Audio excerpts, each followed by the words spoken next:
Hey guys, I'm Coach K, and as you guys have seen, I use the Ichimoku Indicator as one of my major indicators that help me make my trades.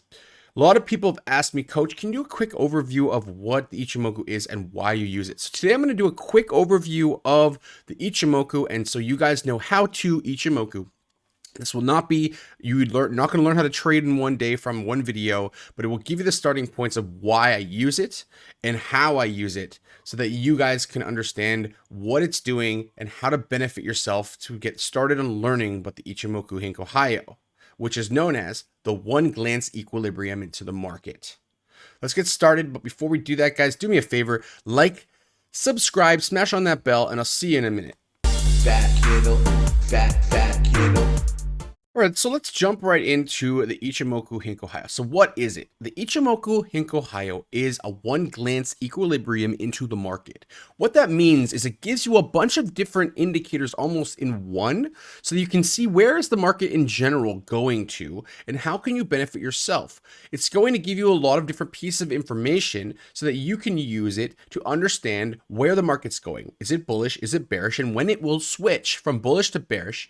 And it gives you a really good idea of the trend. It's a trending indicator. So we're not looking to catch the bottoms with Ichimoku Indicator or the tops. We're looking to get all that stuff in the middle, which is a lot of the juicy stuff that can make you a lot more profit than guessing where the bottom is, which is, why a lot of people lose money in general, because they dollar cost average too early, or they don't wait for the clear reversal. They try to get the bottom and what we call catching a knife.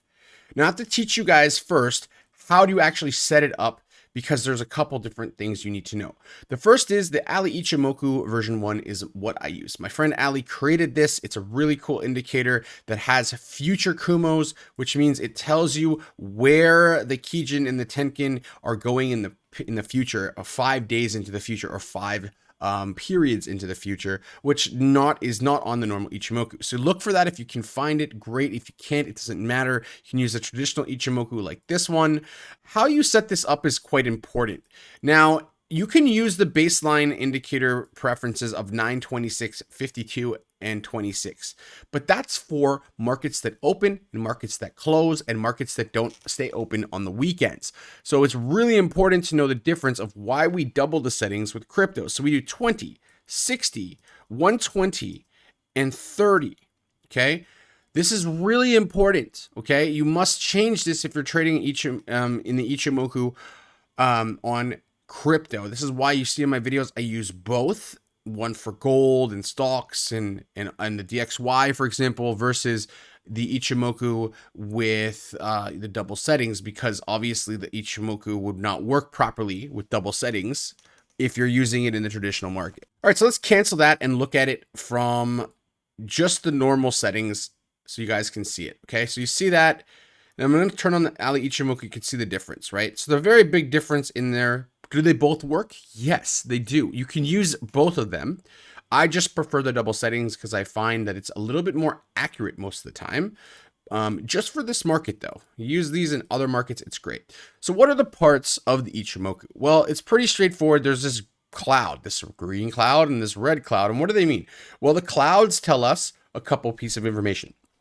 Are we bullish or are we bearish? If the cloud's green, it's going to be bullish. If the cloud is red, then we're probably going to be bearish, right?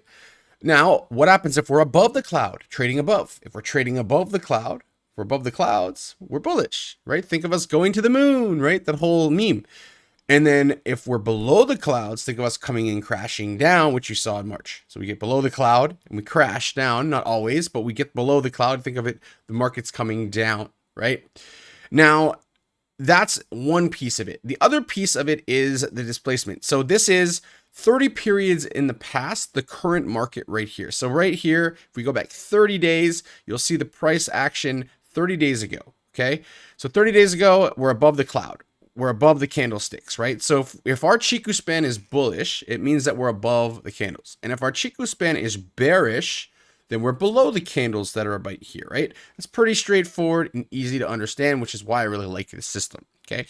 The other thing that we need to know is, where is the Kijun, the red line? You can change the colors if you like, very simply and easily, by going into the regular Ichimoku and clicking on the style and changing the colors to whatever you like. So you could make it red, you could make it green, you can make it purple, you can make it black, you can make it white. It doesn't matter to me.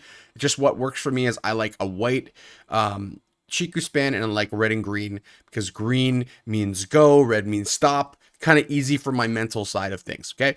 Now, when we're looking at the Ichimoku, what should I be looking for? Well, if we are above the cloud, if our Chiku is above the candlesticks, and the green, the Tenkin, which is a shorter MA, think of it as a moving average, a short moving average, versus a Kijun, which is a little bit longer of a moving average, we can understand that we're more bullish than we are bearish. So if you've traded with moving averages before, obviously if you use a 21-day moving average versus a 100-day EMA, it's different, right?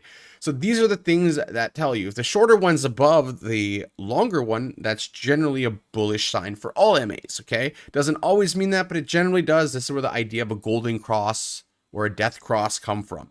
So you can think of that same mentality if you understand those here. So right here, we can see that this, and it doesn't always work out, just to be honest, but it gives you a probability, right? Trading is about probabilities, being right more than you're wrong, taking certain risks versus reward, etc. Okay, so looking at all that, what do we see here? So here we see that we were in the cloud. Now, when we're in the cloud, think about a plane when you're on it and it's turbulence. You don't really want to enter trades when we're in the cloud, in the middle of the cloud. But we do want to enter trades sometimes, and we'll go into those in my course, so you guys can do that. There'll be a link below, academictrading.com. I have both my courses to teach you how to read the candles by themselves without Ichimoku. So we call this a naked chart. So how do you read the chart like this? What is it telling you? How do you use support and resistance, etc., which is the main crux of the whole entire system, of every trading system. Support and resistance is the major piece of the puzzle before you get started. So teach you all those things as well, but let's just look at the Ichimoku so you understand what it's doing. Now, we're looking for certain things like this: green above the red, the Chiku above the candles, and a green cloud and above the cloud, all bullish signs, right? But if we're doing the opposite, let's say we go back here and we get below the cloud, well, we have a bearish Kumo twist, meaning that we went from green to red, which is kind of bearish, right? The Chiku spin, if we were looking here, we're starting to go in the cloud to out, it's looking bearish below the candlesticks. And so we're looking for shorts. And then here we came back up and touched the cloud, and then we started to look for shorts because this acted as resistance. So the cloud and the indicators actually act as support and resistance as well. So I'm not going to get too much into that because it confuses people a lot, and there's a lot of information about these. So what we're really looking for below the cloud, we're looking at short. If we're above the cloud, we're looking to make long trades. And if we get really far away from this red level, which is our level of equilibrium, think about it as a magnet, okay? Now, our magnet is like this. If we get too far away, it pulls it back, okay? So like I said, if we get really far away from the price action from this red line or this Kijun, we will pull back to that level, right? Same thing on any side. So if we get really far away from it, like down here, and it gets flat, we get pulled back up, which is exactly what happened. So it gives us an idea of where too much selling or too much buying are happening, and what will pull it back, or at least stall us, like we saw here when we got far above it. It will stall us before it comes back and touches and gets close to it. So now what we're seeing right now in the markets, and why I've been saying we're looking like we might get bearish again for a shorter term just to come and retest levels, is because we're getting a little bit far away from this Kijun. That doesn't mean that we can't just go sideways and come down to 13K, but it means that we're getting a little bit far away. And generally, think of it as a magnet. Think about that red line as a magnet. You're holding it, and it's pulling the price down or pulling the price up, okay? So those are things that you need to learn and you'll understand. So that's kind of an overview of what Ichimoku is, and it gives you a whole entire viewpoint of the whole market. And there's a lot of rules in every trade that we enter, like a Kijun bounce, like this one, like a Kijun break, like a Kumo breakout retest trade, which is when I was talking about it at 10.8. We broke out the Kumo, we retest the Kumo. That was the entry point, and we'd still be in that trade right now. If you may have taken profit, but you should still be in this trade, and then come back down and follow it all the way on this red line. And that's your Kijun. And there's other things that you guys can learn as well too. So that's basically all you need to know. How do you trade the Ichimoku on the basic level? If you really want to learn more about it, do me one favor, like and subscribe the video, go down below academictrading.com. It will give you guys the insights, everything that I do, obviously a lot slower and a lot easier to pick up and grasp. But hopefully this video was of value to you. And if it was, leave a comment on, how it helped, or if there's anything that I missed or things that you're still confused about, and we can do a follow-up video later. All right, so that was the Ichimoku Hayo, a really basic overview. If you found it really valuable and helpful, do me a favor, like, subscribe, share this to other people, hit the bell. There'll be more things like this I'm going to be adding in the future so that you guys can know how to Ichimoku. And if you guys want to learn, really get a structured course with, 300 slides and our quizzes and our learning guide and all that stuff, as well as a group that you can learn with other people learning how to trade, this is what we're doing and developing for you guys. So come in and join us, academictrading.com. I'm signing off for today. My name is Coach K. I'll see you guys. Fat kiddo, fat kiddo, fat kiddo, huge fat kiddo.